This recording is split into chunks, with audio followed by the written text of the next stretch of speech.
بسم الله الرحمن الرحيم. تبارك الذي بيده الملك وهو على كل شيء قدير، الذي خلق الموت والحياة ليبلوكم أيكم أحسن عملا وهو العزيز الغفور، الذي خلق 7 سماوات طباقا ما ترى في خلق الرحمن من تفاوت فارجع البصر هل ترى من فطور، ثم ارجع البصر كرتين ينقلب إليك البصر خاسئا وهو حسير، ولقد زينا السماء الدنيا بمصابيح وجعلناها رجوما للشياطين وأعتدنا لهم عذاب السعير، وللذين كفروا بربهم عذاب جهنم وبئس المصير.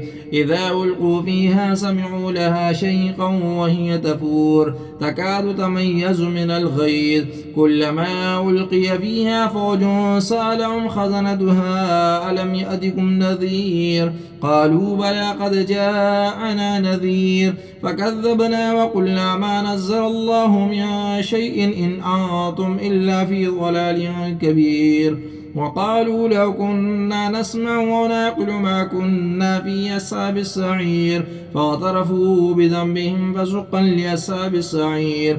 إن الذين يخشون ربهم بالغيب لهم مغفرة وأجر كبير، وأسروا قولكم أو اجهروا به إنه عليم بذات الصدور، فلا يعلم من خلق وهو اللطيف الخبير. هو الذي جعل لكم الأرض ذلولا فامشوا في مناكبها وكلوا من رزقه وإليه النشور. أأمنتم من في السماء أن يخسف بكم الأرض فإذا هي تمور، أم أمنتم من في السماء أن يرسل عليكم حاصبا فستعلمون كيف نذير. ولقد كذب الذين من قبلهم فكيف كان نكير. أولم يروا إلى الطير فوقهم صافات ويقبضن ما يمسكهن إلا الرحمن إنه بكل شيء بصير.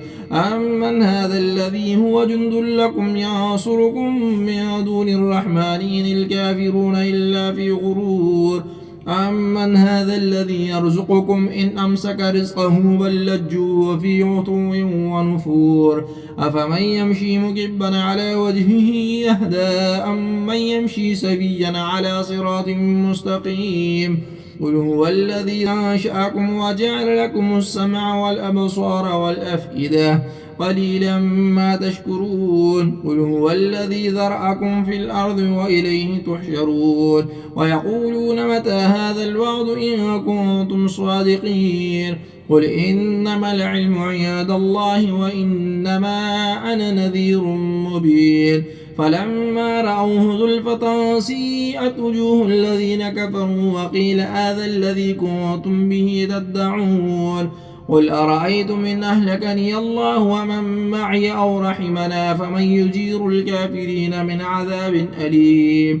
قل هو الرحمن آمنا به وعليه توكلنا وستعلمون من هو في ضلال مبين.